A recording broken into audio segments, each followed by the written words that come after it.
Hey guys, what's up? So yeah, doing another really quick video. I may not necessarily be at my location yet. For those of you who already know, and I'm pretty much pretty much at this point everybody knows what I've been trying to do because I've been stymied, but it's looking like it looks like the end of the tunnel is coming soon and the light is not a train. So, yeah, hopefully within a few more days I should have this rectified. But until then, I'm sort of in limbo, but I just want to be able to spit a video out because, well, I promised some more stuff on the road, and I'm technically still on the road. So, this particular topic's been on my mind a lot, not just lately, for months now, since the beginning of this year, even before that. In fact, I'm wondering if I may have already done a video on this. If I already have, if what I'm about to say is something that I've already done a video on or you've already heard too much of before, let me know and I'll just delete this and do something else. If not, well, hopefully you'll enjoy it. So let me get on with this. Leadership. I want to talk about this because lately it's been bothering the hell out of me that the country that I am from is full of a lot of people who don't seem to realize exactly what real leadership is anymore. The reason why I say that is because, frankly, when I'm hearing things about what it takes to be a leader, what it takes to be a strong leader, the type of qualities they're looking for, the things that they're saying they want to see in a leader has little to do with actual leadership or is actually detrimental to real leadership. Now, I'm not saying this as if I'm some ultimate leader myself, like, I lead men. No, I'm not speaking in that way. I am speaking a little from experience. I've managed people before. I've had to lead teams before. I'm not saying I'm a super expert. I'm just simply saying what I've seen in other people in leadership positions that have actually paid off, the type of things that have inspired people to follow them, and what has worked for me in terms of making a team work or getting people to work towards a common goal. Let me just spit this out right off the bat. Real leadership, really effective leadership, the type that actually gets real positive results, not just for yourself, but for everyone involved, has little to do with your ego, if at all. It has very little to do with throwing your weight around, with exhibiting overt strength, manliness, or femininity, or whatever the hell it is that you happen to be leaning towards. The real qualities of leadership, the types of things that would actually be effective, are integrity, selflessness, and the ability to listen to others and negotiate. Being able to get people to walk towards a common vision that will benefit all. These are the sorts of things that you tend to want to see in someone in a leadership position.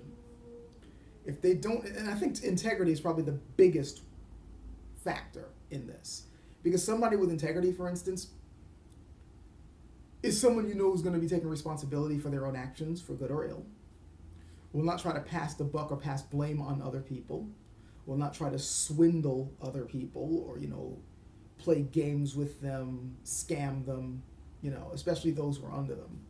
They're not going to be selfish. They're not going to abuse their position. These are the sorts of things that you want to see. And integrity, tends to encompass those sorts of things. Someone without integrity should never be in a leadership position, ever. And this is something that we all know. And the sad thing is, we've seen tons of people, like, let's say our jobs, those of you, are working. I am pretty sure you've seen people with no ounce of integrity whatsoever. They're the types of people who, whenever they do something wrong, whenever something goes wrong, they're the first to point fingers at other people, even if they're the ones to blame, or they're like, with me, or instead of look for excuses or something. But yet they tend to be the ones who really want to be in leadership positions. I've lost track of the amount of times in my job where I have bumped into people who, whenever there's an opening to be a supervisor or a manager or something, it's the jerks who run up trying to sign up on the sheet or who instantly start putting their resumes in. Because they're not looking for, they're not looking at this going, I got some really good, I know I got some ideas of how I can make things better. Or I know I can run this place and make it a bit more efficient. Or I know I can do things that'll make things better for the team under me. No, it's like, yeah, when I get in charge, I'll be able to boss people around. It'll be less work for me. That's generally what they're thinking. Selfish ideas. Now, I'm not saying that, there's always going to be some sense of selfishness involved. Like, if you're going for a higher position in a job or a leadership position in a job, you are hoping for higher pay. You are hoping for less strenuous work. There is going to be some form of self-interest, but it shouldn't be the only reason why you're going for it. And unfortunately, too many people in leadership positions or those who are striving for it, that's what they're going for. And that's the main things that they want to enjoy out of their positions. They don't necessarily see their leadership as a responsibility. They see it as a privilege. And that's the problem, isn't it? It becomes even worse when these are the sorts of traits that you see in people who aren't just leading, certain teams and jobs, or, your Cub Scout troop or your book club or whatever. It gets worse when you see people in government with these sorts of ideas.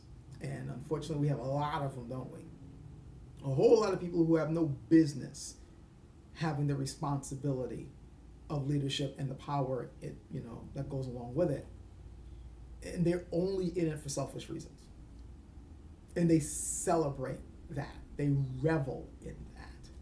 About how much they can get away with, or how much they can do, or how much they can coerce other people to do the things they want to do, simply because, well, I'm in charge. Or, well, I'm up here, so you should kiss my ass. No, that's not the sorts of things that you should be seeing in a leader. And that's not the sorts of things that you should be looking for in a leader. I'm not just saying this, as something to point out bad leadership. I'm also pointing this out to people who are looking for people to lead, or looking for qualities to see in a leader. Too many people don't seem to know what these qualities are. They celebrate the wrong freaking things. When I hear, for instance, things like, oh, I like this person because they tell it like it is, that has nothing to do with leadership. Sorry, no. Not afraid to speak his mind. Who cares? That has little to do with leadership. And sometimes it's the whole, I'm going to say whatever is on my mind, that actually gets you in trouble as a leader. Because one thing that leaders need to understand is that they're not the only ones in charge. Many times you will find that, especially when you're a leader, you many times have to work with other leaders, other people who have authority. And when you go trying to throw your weight around other people who have authority, they aren't necessarily going to bow down and kiss your ass just because you're doing it. They're used to being in charge. Who the hell are you to suddenly come up and act like you're in charge of them? Gotta know how to work with people, especially other leaders, other people who have the same responsibilities you do. Maybe it's in a different area, but you're gonna be bumping into them, especially if you all happen to be, mingling in the same sphere of influence.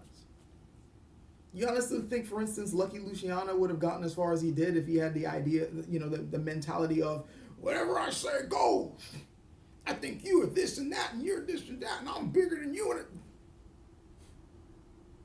Yeah, I know I happen to be mentioning, the name of a crime boss, but there's a reason why he was considered the father of modern organized crime.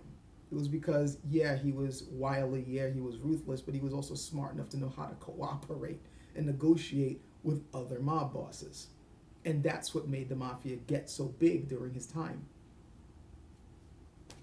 Smarts. Gotta know how to work with others, not just boss them around and say, I'm the big shit. People aren't impressed by that, especially when they themselves have had to go through the hard knocks to get to where they're at. Fortunately, we got people in charge who don't seem to get that through their heads. And worse, there are people who are looking at them going, yeah, that's how to lead. That is not how to lead. And if people are paying attention, they can see what happens when you try to lead that way. Nobody's going to want to do what the hell you're saying. In fact, they're going to resist hard. or they're going to try to circumvent what you're doing, try to get, try to get around you. They're going to try to just find different ways to undermine what you're trying to do. And it ends up making you look weak. Another problem is, again, a leader knows how to guide people towards a common goal, a certain vision. They're not going to have, the people under them are all going to be organized towards something because they can inspire them towards that goal. They can inspire confidence. They can inspire loyalty, because they're going to look at this person and not just simply just because they like what they say. It's more about, this person has integrity. I can trust this person. They're virtuous. Yeah, they're strong, but that strength is from a strength of character, not just strength of trying to crush others or because I could end you. It's that I want to follow this person because I feel they have my best interests, or what they're going for will benefit me and others around. They're not just in it for themselves. That is what we're looking for, right? To come up with another example, and I know this video is getting rather long, and I apologize for the rambliness of it, but considering where I'm at, I didn't have time to actually come up with an organized video. Let's look at George Washington. A lot of people celebrate him as the first president. But a lot of people don't know, who've like really studied the dude, is how much integrity the guy actually had. Like, it kind of surprised me a bit. So I'll admit, as I've grown up older, I've gotten a bit more skeptical, with American history, considering that, when you're a kid, they teach it to you almost in a propaganda sort of way. And then when you get older and really start researching it, you realize there's a lot of shit that they didn't tell you that they probably don't want you to know. But researching this guy, it's like, wait a second. This is a dude who didn't necessarily want to be in power. Every time he was put into a leadership position, he would do what needed to be done. And he's like, okay, am I finished now? Am I done? Can I go back home? And he was also somebody who inspired loyalty in his men, those under him. He suffered alongside with them during the Revolutionary War. He understood their grievances when his men weren't getting paid after the war, to the point where when people were considering to rebel and he expressed his dismay with that, his men, were like, we're with you, even though at first they wanted to rebel. Like, he inspired confidence. He inspired loyalty because he had integrity. And he wasn't a power-hungry idiot. That was then. And this is now, where we're now dealing with people who all they really care about in their position is being in a position of privilege. They don't inspire loyalty. You look at how they manage things. Just think of anybody who, throws their weight around or has a major ego, but no real integrity, no real leadership skills, no real ability to guide people towards a common direction. And you'll notice that what you see under them is complete disloyalty, chaos, and a lot of power-hungry people all squabbling to get their piece of the pie.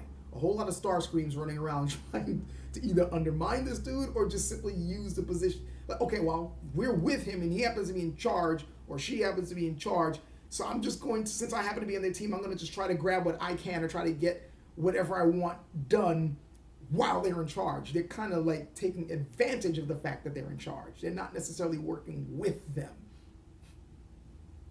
You got a crew like that under you, yeah, you can blame it on them. It's not saying that these people aren't themselves screwed up or corrupt, but it also means that the guy who's supposed to be in charge doesn't know how to corral these people. And it's usually because they don't have any real qualities. Having a huge ego is not a quality in being a leader. Saying it how it is not necessarily a quality of leadership. I mean, it's a nice thing to have, but only if what you're saying actually means something. If you're saying it as it is, but you actually have intelligence behind it, and you truly understand what's going on, you truly understand the topic you're talking about, then it might mean something. But if you're just saying a whole lot of BS things just because you're, just because you want to run your mouth, it doesn't mean shit, especially when you're ignorant. Wheeling and dealing, by the way, is also not something that you want to see in leadership. I did say it's important to know how to negotiate, but there's a difference between negotiating, actually talking with people and working with people and hashing things out, and trying to wheel and deal. Wheeling and dealing is more about trying to like work out the best option while you're trying to screw over the other person, and like undermining the other person. You know, sort of like haggling. You go in for to buy a car. Obviously, the salesman's going to want to sell it to you at a higher price. You want to do it at a lower price. And so you guys are constantly trying to find some way to undercut the other dude. It's not necessarily negotiation. I mean, we can call it that, but it's really about how much can I get away with and how much can I squeeze out of the other person. Those aren't the talents of a leader. Those are more the qualities and talents of a hustler. Not saying that those skills aren't useful, but wheeling and dealing, or I can come with the best deal. It's supposed to be able to come up with the best plan that works for everybody involved. Not just how much can I get out of this? Oh, this is unfair. This person's getting more than me. And that's selfishness. Not necessarily leadership. I know that we're kind of going into a little bit of a gray area. It's not all cut and dry, but I think you guys know where I'm going. I think you guys see where I'm going with this. At least I hope you guys are. The qualities we're supposed to be seeing should not just be about ego or getting over on others or, you know, just wallowing in your sense of privilege and power and completely, you know, disavowing your responsibilities or understanding the gravity of the responsibilities that come with being a leader. Because when you are in a leadership position, you are responsible for the people you are leading. It's not a position where you just get to boss people around and get to show how great you are. No. You're in a leadership position. That means you're leading them somewhere. There's a whole bunch of people you are in charge of that you are responsible for, and you're leading them somewhere. First, you need to know where the hell you're going, and then you need to be able to know how to get them there. And then once you get them there, that's the time for you to then step the fuck off, because your job is finished. It takes someone with integrity to do that, a sense of responsibility to do that, being willing to sacrifice your own, you know, wants, because again, there's other people you have to be looking out for. That's what you should be seeing. Those are the type of things that you should see in a leader. And of course, the abilities to do this and to work with others. You have to be able to do that type of stuff. It's one thing to accept a responsibility. It's another thing to know how to handle it. If these things are missing, they should not be in a leadership position. No way. If they got a major ego, should not be in that position. If all they're trying to do is get a, you know, pass the buck to other people or blame others, no. If all they're doing is making enemies, no. Being antagonistic, hell no. Okay, this has gone long enough for a rambly video, but I hope I've got my point across. Maybe I might touch on this subject again to come up with more, you know, clearer, more direct examples, but I just wanted to get that out there. And if I've already done this topic, let me know, and I guess I'll delete this one. I don't feel like going through my backlog of videos to find out. I went far enough, and I don't think I did a video on this recently, but if I did, I apologize. So, anyway, hope you guys found this enjoyable, and catch you guys later.